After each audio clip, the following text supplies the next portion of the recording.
Welcome back to today's video. Today is Monday, June 24th, 2024, and today we're going to be talking about the Maryland Senate race, a competitive Senate race that Republicans have been eyeing up as a prime opportunity for a Republican flip in this year's November Senate elections. A brand new poll release shows that Angela Alsobrooks, the Prince George's County executive, is now defeating the former governor Larry Hogan by 11 points across the state. A state that is meant to be more competitive due to the entrance of Governor Hogan, who had served in this state as the governor for 8 total years. And Larry Hogan, as a Republican, combated many different things when he was first elected in 2014, an Obama 25 plus 25 state, turning it into a Republican victory on the governor level, then 4 years later, overcoming a blue wave, winning by double digits in the governor's race there, made him what was to be one of the most coveted picks for the Senate races here in the 2024 election. And Republicans were very happy that he was chosen as the Republican nominee. Donald Trump himself ended up endorsing Larry Hogan, and Mitch McConnell said that Larry Hogan was the get of the cycle, saying that he was the one who could potentially bring in the likeliest outcome of flipping the Senate race in the state of Maryland. But it is clear in brand new polling that that is no longer the case for this state. Maryland, which has long been a Democratic state, we can actually take a look back at the 2020 presidential election when Joe Biden won the state by 33.2%. Hillary Clinton in 2016 won the state by 26.4%.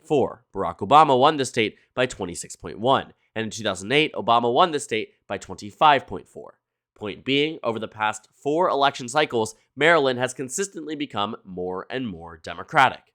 But what is interesting to say is that in the Senate races earlier on, Larry Hogan had a tremendous lead over Angela Alsobrooks. When it was first positioned against them, the Hill and Emerson College released a poll back in February showing Larry Hogan with a 7-point advantage. Then came the Washington Post and the University of Maryland, which also said a 14-point advantage.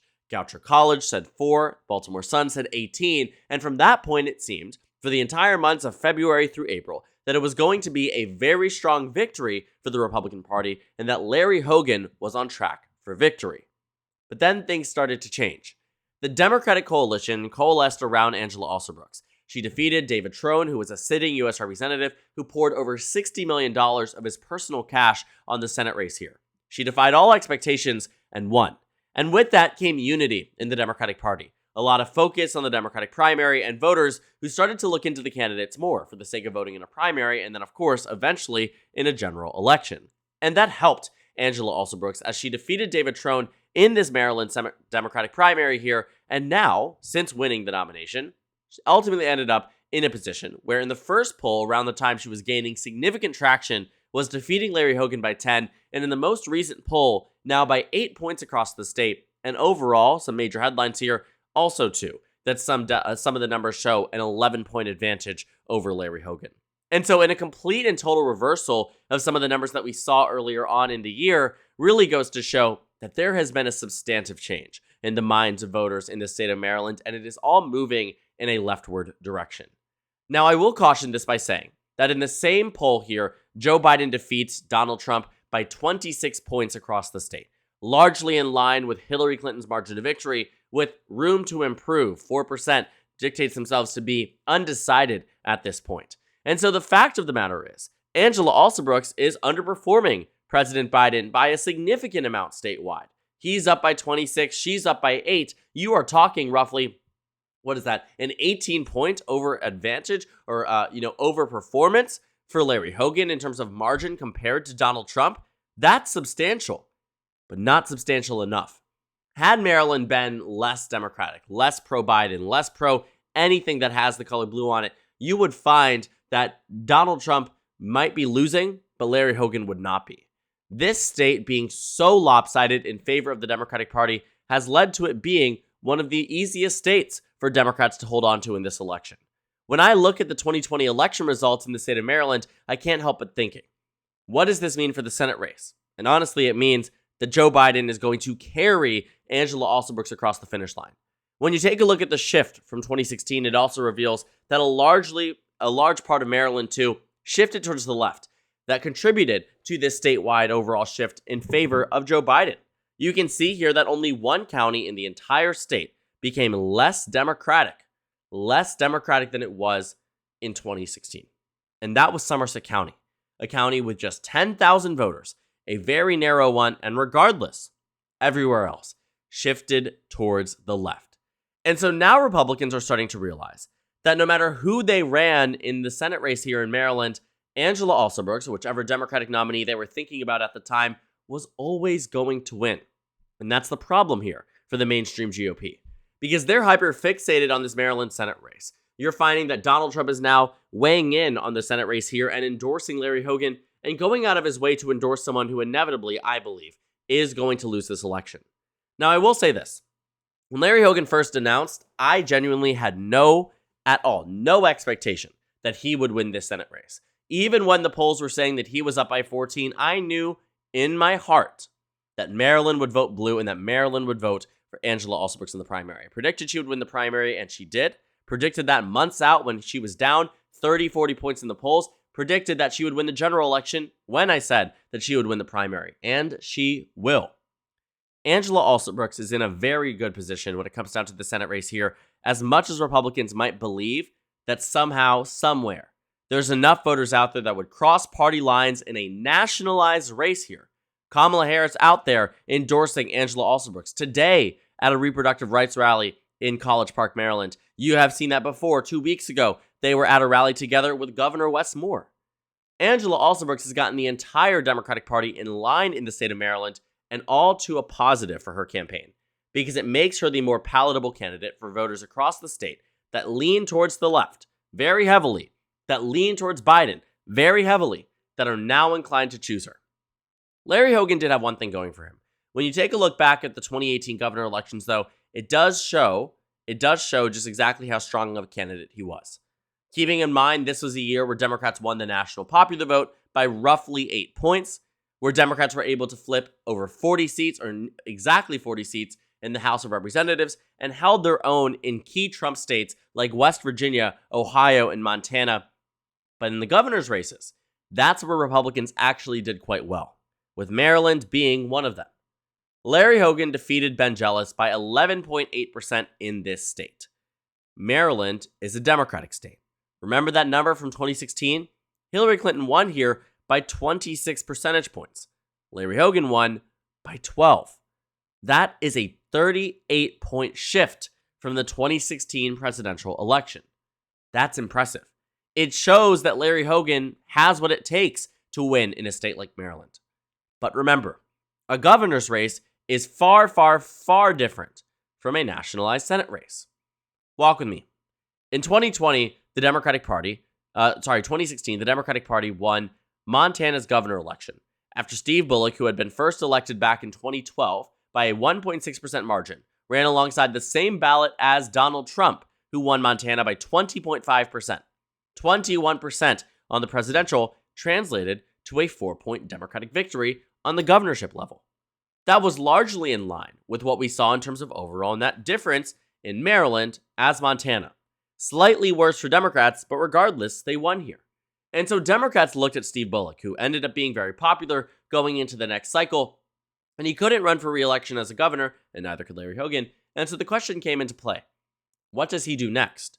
Well, Democrats recruited him for the Senate, and many Republicans were worried. Many Republicans believed that Montana might actually flip to the Democratic Party with Steve Bullock on the ballot.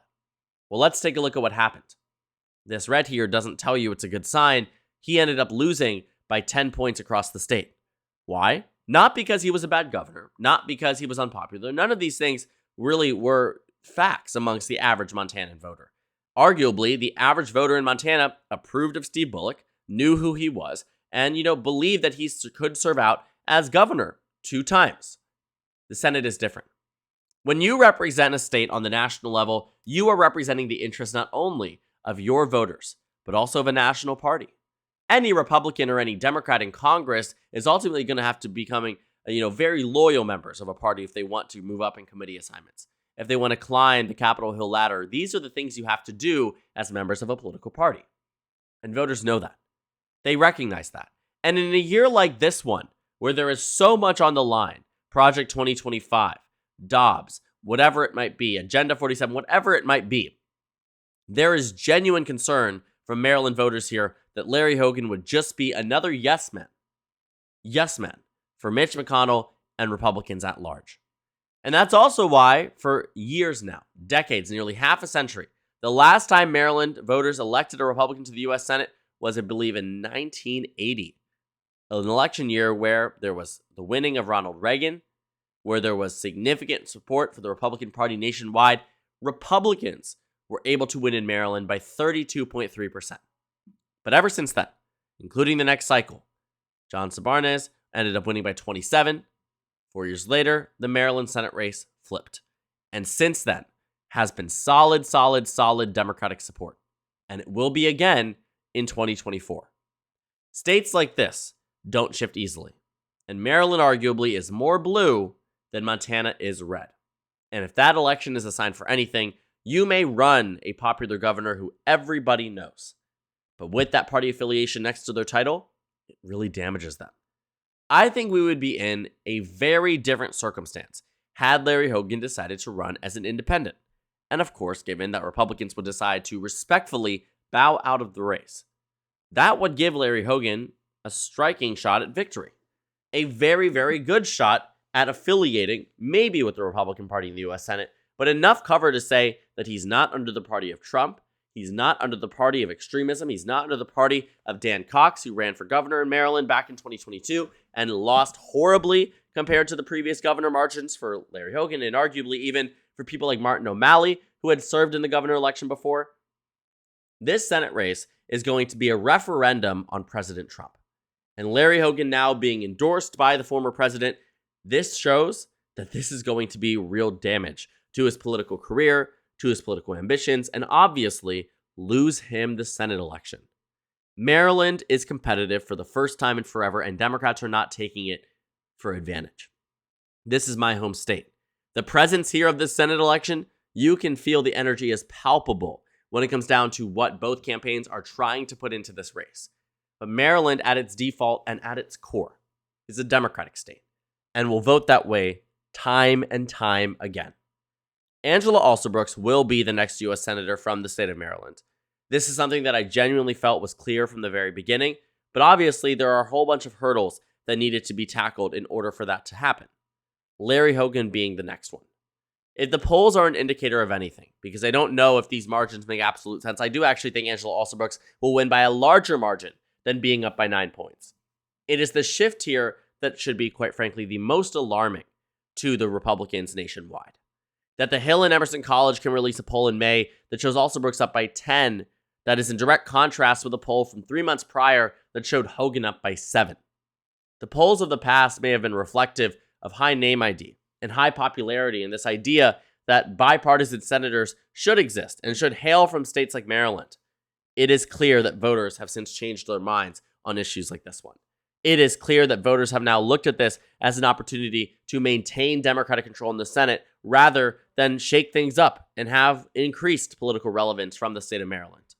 Larry Hogan will fall off, and it will be another example of why governors from popular governors from states very rarely can run in Senate elections, even in swing states, if we're being entirely honest, because it doesn't always translate to a victory, and this will be a lesson of exactly that. I am interested to see what the actual final margin ends up being, because my bet is that it ends up being far outside of what is currently predicted, at Angela Alsobrooks being ahead by 9. When all is said for, I think Maryland will look a lot like Alabama did back in 2020. And to give you context about that, in 2017, the Democratic Party was able to win an Alabama special election. In 2020, they lost the regular seat. Not by a narrow amount, but by 20.4%. A Democratic incumbent who did well and was liked and respected, but not enough for the state of Alabama. And while there may have been an overperformance when it came down to the presidential, you can take a look at Alabama. Trump won here by, 26 points. You found that in the Senate race, there was a slight overperformance for the Democrat there, a 6-point overperformance. And while that may make all the difference in a battleground state, running a candidate like that in a state like Michigan, stellar. Running a candidate like that in a state like New Hampshire, stellar. But in Alabama, as it is in Maryland, is too partisan to elect a member of the opposite party. And Larry Hogan is facing that problem right now, and it is the exact reason why Democrats are in such a strong position and in otherwise what should be a competitive Senate race. So thank you guys so much for watching this video. Make sure to comment down suggestions below subscribe on the left if you haven't already, and check out the Instagram and Twitter. At the bottom left of the screen, there's also a Discord server for you to go ahead and join. On the screen, there's a video you can watch, and then a playlist for my 2024 presidential election analysis videos, Senate election analysis videos, actually. Again, thank you guys so much for watching, and I will see you all tomorrow.